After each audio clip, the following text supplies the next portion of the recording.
উমরা করার জন্য 14 জন সাহাবী নিয়ে মক্কার দিকে রওনা হলেন।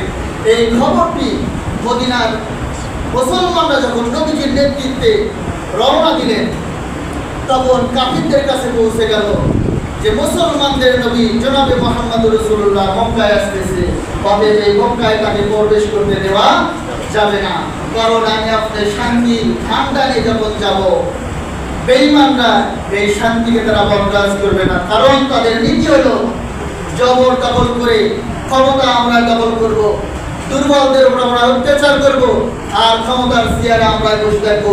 কিন্তু ইসলামের নীতি হলো আমরা চেয়ার চাই না, ক্ষমতা চাই না, আমরা জমিন আল্লাহ দ্বীন কায়েম করে প্রত্যেকটি মানুষের জন্য আমরা শান্তি স্থাপন করতে চাই, ঠিক কি না? নবীজি সাল্লাল্লাহু আলাইহি সাল্লাম যখন মক্কার উদ্দেশ্যে সাহাবীদের নিয়ে রওনা দিলেন ৬ষ্ঠ হিজরিতে, কুরাইশরা বিষয়টি অবগত হলো। যখন হুদাইবিয়া নামক স্থানে মুসলমানরা নবীজির সাথে পৌঁছে গেলেন, কুরাইশরা নবীজিকে বাধা দিল, তোমরা মক্কায় প্রবেশ করতে পারবে না, কারণ মক্কায় নেতৃত্ব দিচ্ছি আমরা। নবীজি জানিয়ে দিলেন, সাহাবীদেরকে পাঠিয়ে দিলেন সাইয়্যিদিনা হযরত ওসমান রাদিয়াল্লাহু তাআলাকে পাঠালেন, হে ওসমান, যে বলো আমরা মক্কায় প্রবেশ করব যুদ্ধ করার জন্য নয়, আমরা আল্লাহ তাআলার উদ্দেশ্যে বাইতুল্লাহ জিয়ারত করার জন্য, উমরা করার জন্য আমরা মক্কায় প্রবেশ করব, 3 দিন অবস্থান করব, তারপর মক্কা থেকে আমরা আবার চলে যাব, আমরা যুদ্ধের জন্য মক্কায় আসি নাই। এই খবর যখন জানিয়ে দেওয়া হলো, ওসমান রাদিয়াল্লাহু তাআলা কাফিরদের কাছে গেলেন এই প্রস্তাব নিয়ে, তারা প্রস্তাব গ্রহণ করল না, উপরন্ত ওসমান রাদিয়াল্লাহু বন্ধ করে রাখলেন, আটক করে রাখলেন। মুসলমানদের মধ্যে প্রতিক্রিয়া সৃষ্টি হয়ে গেল, খবর এসে ওসমান রাদিয়াল্লাহু হত্যা করা হয়েছে। মুসলমানরা তখন সিদ্ধান্ত নিলেন, আমরা যখন উমরা করার জন্য এসেছি শান্তিপূর্ণ পরিবেশে মক্কায় প্রবেশ করব, কাফিররা যখন আমাদের প্রবেশ করতে দেবে না, উপরন্ত আমাদের ভাই সাইয়্যিদিনা ওসমানকে হত্যা করেছে, আমরা এই হুদাইবিয়া নামক স্থানে 1400 জন সাহাবী আমরা শপথ করতেছি, আমাদের ভাইয়ের রক্তের বদলা না নিয়ে আমরা মদিনায় ফিরব না। মুসলমানরা নবীজির হাতে বায়াত গ্রহণ করলেন, কারণ মুসলমানকে যদি হত্যা করা হয় তখন মুসলমান বিলকুল চেয়ে থাকে না, চুপ থাকতে পারে না। মুসলমানদের রক্তের বদলা নেওয়ার জন্য একজন ইমানদার মুসলমান শপথ করবে, তার জীবন যদি চলে যায় তারপরেও আরেক মুসলমান ভাইয়ের রক্তের বদলা সে নেবে, ঠিক কিনা? আজকে মুসলিম বিশ্বের দিকে তাকাইলে ফিলিস্তিন, সোমালিয়া, চেচনিয়া, বসনিয়া এবং আমাদের পার্শ্ববর্তী ভারতেও মুসলমানদের উপর নির্যাতন করা হচ্ছে, নির্বিচারে হত্যা করা হচ্ছে। আমরা মুসলমান, আমরা বসে থাকা যাবে না, কমপক্ষে প্রতিবাদ জানাতে হবে। আমার ভাইয়ের রক্তে বিশ্বের যেখানেই ধরবে আমরা বাংলাদেশে তার জন্য প্রতিবাদ জানাবো, প্রয়োজনে আমরা সেই দিকে রওনা দেবো জিহাদের ডাক দিয়ে, যে সমস্ত মুসলমান একত্র করে আসতে হবে, আমরা ইসলামের ঝান্ডা নিয়ে কাফেরদের বিরুদ্ধে যুদ্ধে লিপ্ত হবো, ঠিক কিনা? কারণ আমরা শান্তি প্রিয় জাতি, আমরা শান্তি প্রতিষ্ঠার জন্য প্রয়োজনে তরোয়াল হাতে নেব, তারপরে জমিনে আমরা ইহুদি, খ্রিস্টান আর বিধর্মীদের নেতৃত্ব বানিয়ে দেবো না, ঠিক কিনা? নবীজির হাতে যখন মুসলমানরা শপথ করলো আমাদের ভাই ওসমানকে হত্যা করা হয়েছে, কুরাইশরা হত্যা করেছে, এই খবরটি মিথ্যা ছিল, গুজব ছিল, আমরা যুদ্ধ করব। যখন এই শপথের কথা মক্কা কুরাইশদের কাছে চলে গেল, তখন তারা ওসমান রাদিয়াল্লাহু তাআলাকে ছেড়ে দিলেন এবং তাদের পক্ষ থেকে সন্ধি করার জন্য সুহাইল ইবনে আমরকে পাঠিয়ে দিলেন। হুদাইবিয়া নামক স্থানে নবীজি শিবির স্থাপন করলেন। কুরাইশদের পক্ষ থেকে তাদের নেতা ছিল সুহাইল ইবনে আমর, নবীজিকে বলল, হে আল্লাহর রাসূল, হে মুহাম্মদ ইবনে আব্দুল্লাহ, তা তো নবীজি আল্লাহর রাসূল মানে না, বলল আমি কুরাইশদের পক্ষ থেকে এসেছি। নবীজি বললেন, ঠিক আছে, কি জন্য এসেছো বলো, তোমার কি প্রস্তাব? সুহাইল ইবনে আমর বলল, আমি আপনার সাথে কুরাইশদের পক্ষ থেকে একটা সন্ধি চুক্তি করতে চাই, আপনি রাজি আছেন কিনা? বিশ্ব নবী জনাবে মুহাম্মদ রাসূলুল্লাহ সাল্লাল্লাহু আলাইহি সাল্লাম বলেন, আমি সন্ধি চুক্তি করতে রাজি আছি, কারণ আমি রহমতের নবী, আমি অশান্তি চাই না, আমি জমিনে শান্তি স্থাপন করতে চাই। তখন নবীজি বললেন, ঠিক আছে, তোমার কি শর্ত, কি চুক্তি করো। তখন সুহাইল ইবনে উমর আমর কুরাইশদের পক্ষ থেকে চুক্তির সন্ধির শর্ত বলে বললেন, আপনারা এই বছর মক্কায় প্রবেশ করতে পারবেন না, ওমরা করা যাবে না, ফিরে যেতে হবে। তখন সাহাবীরা বলল, ইয়া রাসূলুল্লাহ, আমরা শান্তিপূর্ণভাবে মক্কায় ওমরা করার জন্য এসেছি, ওদের শত্রু হলে বাধা দেওয়ার কোনো রীতি নেই, তারপর আমাদেরকে বাধা দেওয়া হচ্ছে, এটা আমরা মেনে নিতে পারবো না। নবীজি বললেন, সাহাবীরা তোমরা চুপ থাকো।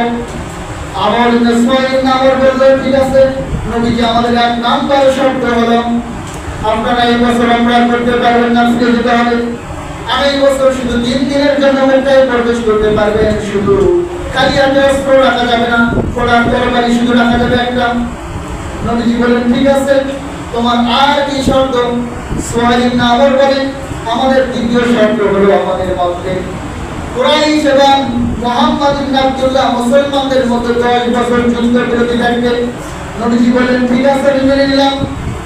3 নম্বর শর্ত দিলে, যদি কোনো কুরাইশ নেতা কুরাইশরা মক্কা থেকে মদিনায় যায়, তাহলে আমাদের লোককে, আমাদের মানুষকে মদিনা থেকে মক্কায় ফিরিয়ে দিতে হবে।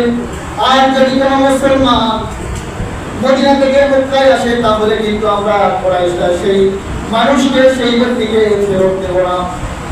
এই শর্ত যখন সুহাইল ইবনে আমর নবীকে দিলেন, তখন নবী বললেন, ঠিক আছে, আমি মেনে নিলাম।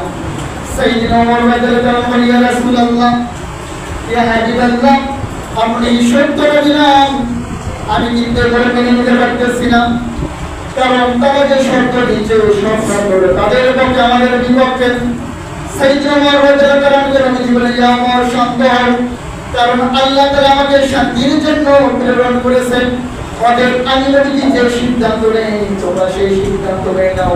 সাইয়্যিদনা ওমর রাদিয়াল্লাহু আনহু থেমে গেলেন। সুহাইল ইবনে আমর বললেন, তাহলে এই সন্ধি আমাদের মধ্যে লিখিত হোক। ওমর রাদিয়াল্লাহু আনহু থেমে গেলেন।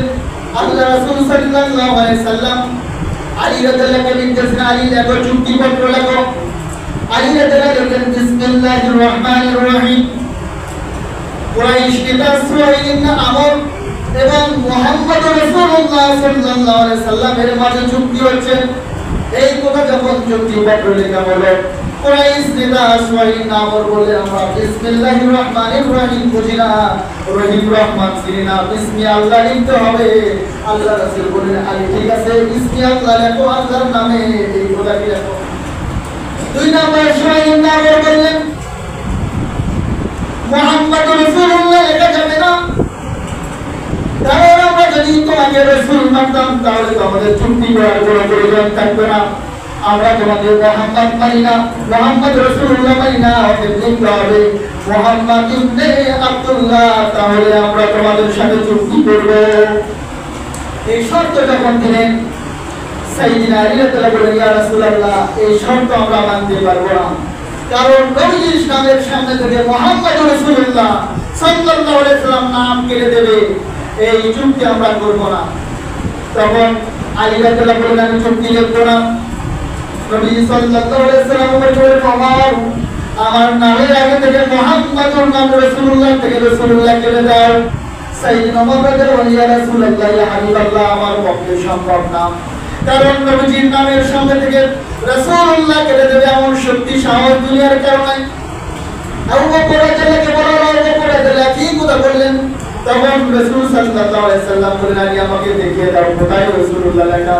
বিশ্বনবী রহমতের নবী বললেন, আমার নামে সামনে রাসূলুল্লাহ লাগবে না, কারণ আমার নামে যদি আমি রাসূলুল্লাহ লিখি, তারপরও আমি না রাসূল, আর যদি আমার নামের কাছে রাসূলুল্লাহ কেটে দেই, তারপরেও আল্লাহ তাআলার দরবারে আমি আল্লাহ রাসূল লিখি না। অতএব দুনিয়ার কতটি বড় কথা নয়, আমাকে নিতা বানানো হলো কিনা এটা বড় কথা নয়, আমাকে দলের পক্ষে মনোনয়ন দেওয়া হলো কিনা এটা বড় কথা নয়, আমাকে নির্বাচিত করা হলো কিনা এটা বড় কথা নয়, আমার বড় কথা হলো আমি আদর্শ নিয়ে, আল্লাহর জন্য, ইসলামের পক্ষে নবীর আদর্শ নিয়ে জাতির জন্য শান্তি স্থাপন করার জন্য সমস্ত কিছু নির্বিচারে মেনে নেব, ঠিক কিনা? নবীজি বললেন, রাসূল নাম রাসূল লেখার দরকার না, ঠিক আছে আমাকে দেখিয়ে দাও কোথায় আমার নামের পাশে রাসূল, আমি নিজ হাতে রাসূল শব্দ লিখে দিচ্ছি। আল্লাহু আকবার। আল্লাহ তাআলা এই নবীকে ঘোষণা করে দিয়েছেন, ওয়া মা আরসালনাকা ইল্লা রাহমাতান লিল আলামিন। আল্লাহু আকবার। হে নবী, আপনি তো तमाम দুনিয়ার জন্য রহমত স্বরূপ।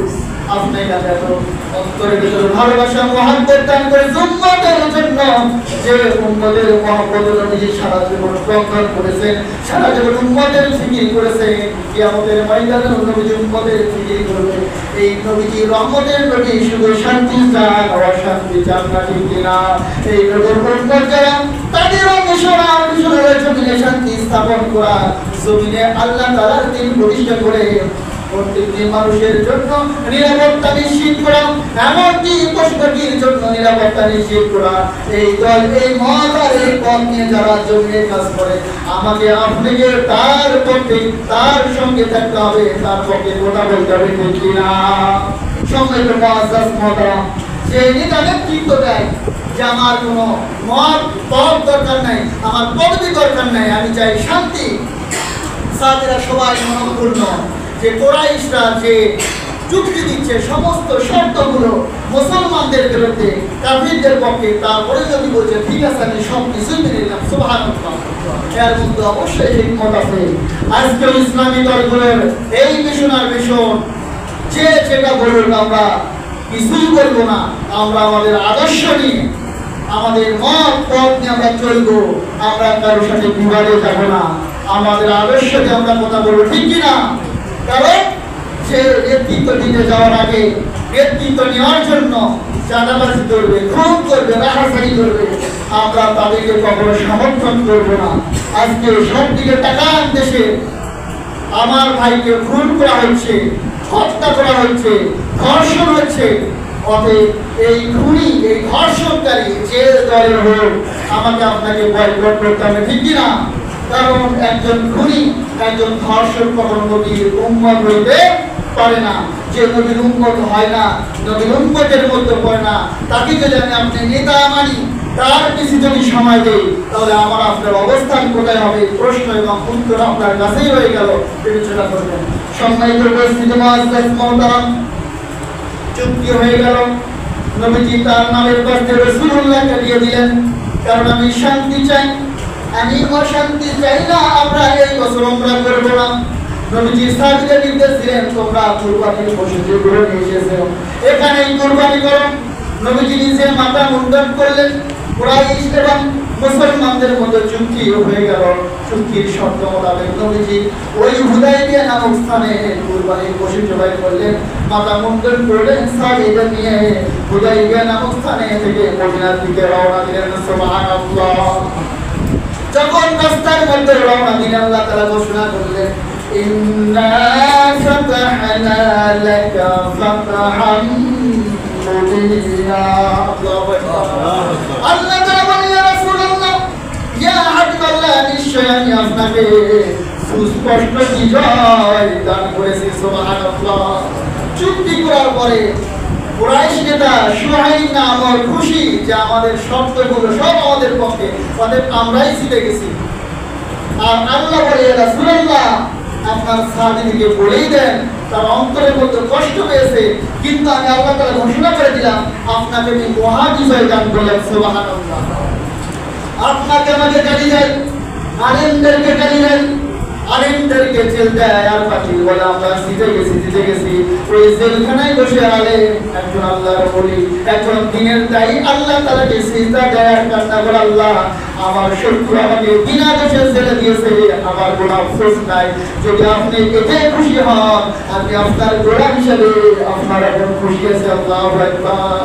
সেই জন্য একজন দায়ীকে কেউ গালি দিলেও সে কথা বলে না, কারণ আমি দিনের কাজ করি। এই গালি দিচ্ছে, আমি নবীজির আদর্শ মোতাবেক ধৈর্য ধারণ করতেছি। আমার ভাইকে নির্যাতন করা হচ্ছে, আমরা ধৈর্য ধারণ করতেছি। কিন্তু এমন একটা দিন আসবে যখন সমস্ত নেতৃত্ব কর্তৃত্ব আল্লাহ তাআলা মুসলমানদের হাতে দিলেন। আল্লাহ তাআলা বলেন সুস্পষ্ট বিজয় দান করলাম। এই সময় যখন আসবে বাতিল তখন মাথা নত করে মুসলমানদের পায়ের তলে আসতে বাধ্য, ঠিক কিনা? নবীজিকে জানাই দিলেন, ইয়া রাসূলুল্লাহ, কষ্ট নেবেন না মনের মধ্যে, আমি আল্লাহ তাআলা সুস্পষ্ট বিজয় দান করেছি, যে বিজয় ইতিহাসের মধ্যে বিরল। পৃথিবী শুরু থেকে কিয়ামত পর্যন্ত এমন বিজয় আর কেউ পাবে না। নবীজি সাল্লাল্লাহু আলাইহি ওয়াসাল্লাম এই বিজয়ের আওয়াজ দিলেন।